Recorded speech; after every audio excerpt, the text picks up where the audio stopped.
Hello League Faithful, and welcome to a new installment of Wood Tier Training Academy. I am your instructor, Leo Rito Sukiyo.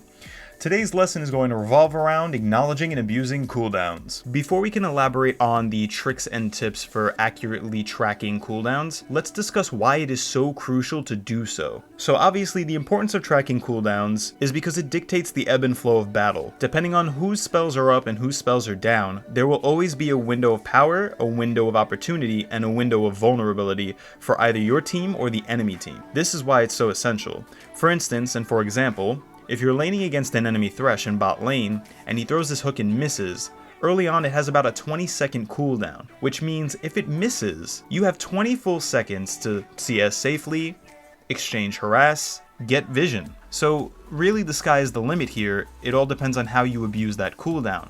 And then when it comes back up, you can position to respect the hook again. However, beyond the example of Thresh, this rule will apply to any champion on Summoner's Rift because they all have abilities. And once the abilities are down, they don't pose threats to you until they come back up. So this can apply to anything from Alistar's Pulverize, to Darius's Apprehend, to Kallista's Fate Call, to Elise's Cocoon.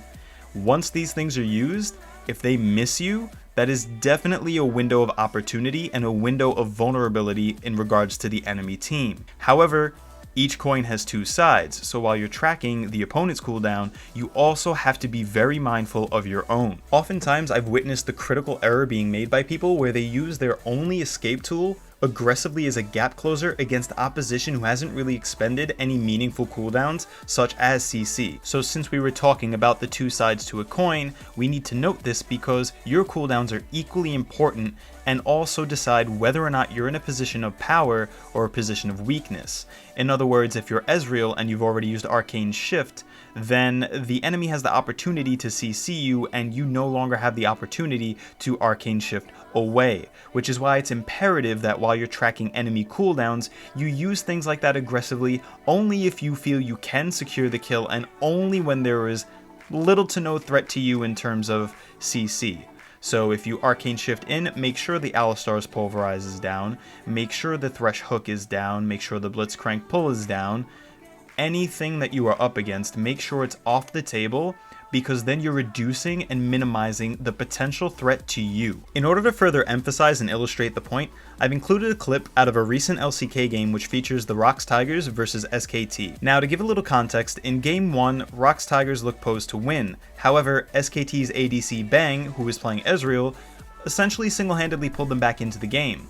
So for game number 2, Rox Tigers decided to draft a little more prepared to handle the mobility of an Ezreal, and upon doing this they achieved greater success, but there was a crucial moment that helped define the game where, while they were chasing SKT down mid lane, Bang Arcane Shifts away, and knowing that this is down, Rox Tigers jungler Peanut flashes forward on Elise to get a max range cocoon onto Ezreal, and this seals his fate. Now that we witness this very textbook illustration of how cooldowns really dictate the flow of battle and how abusing them can really change the pace of the game for your team depending on how you abuse them and when you abuse them, I'm going to start jumping into the differences between observing cooldowns in laning phase versus observing them in team fight phase. So early game versus late game. So laning phase is a pretty great place to practice cooldown management and also keeping tabs on your enemy's cooldowns because it's a pretty controlled environment. You only really have to keep tabs of 2 people's cooldowns at most if you're bot lane, and you can always safely assume that the jungler's kit is always available to them as soon as they get close to your lane. It's better to presume that because by the time they take a camp and come to your lane,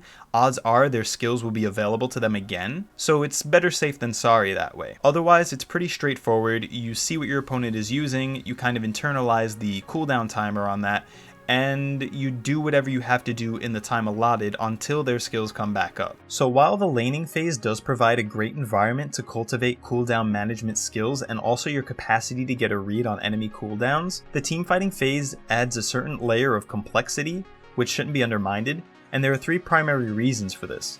One is because you have to keep tabs on multiple enemy team members, in order to understand the current threat level that they pose and whether or not you can get away with certain actions with no consequence to yourself. The second reason is because by the time mid to late game comes around, people have leveled up enough that they could put points into their main influential skills, and therefore something that had 20-second cooldowns at laning phase may have about a minimum of even 8 to 5 seconds as a cooldown now. Thirdly, you always have to keep tabs of cooldown items. Cooldown reduction items that would be on any enemy champion also skew the cooldown even further, which means, say for instance, going back to Thresh hooks, which may have occurred every 20 seconds early, if he hits them later on, he could fire them off every 5 or even 7 seconds depending on what his build is. So you always have to keep track of that. So now that we've covered a bulk of the material, I would like to leave a few ending notes for anybody who's newer to cooldown management. 1. In order to internalize the cooldowns of various champions in League of Legends, you will either have to play as or against the various champions in League of Legends. Now this is an overwhelming task, there are quite a few of them. However, to remedy that, I would suggest starting with the meta picks. So whoever's extremely relevant at the time that you're hearing this, start with them. It's a great place to start, it'll be highly influential in your games, and it could only help you improve anyway. And then as time goes on, other people will shift into the meta, or if they don't, you could just go analyze other champions anyway.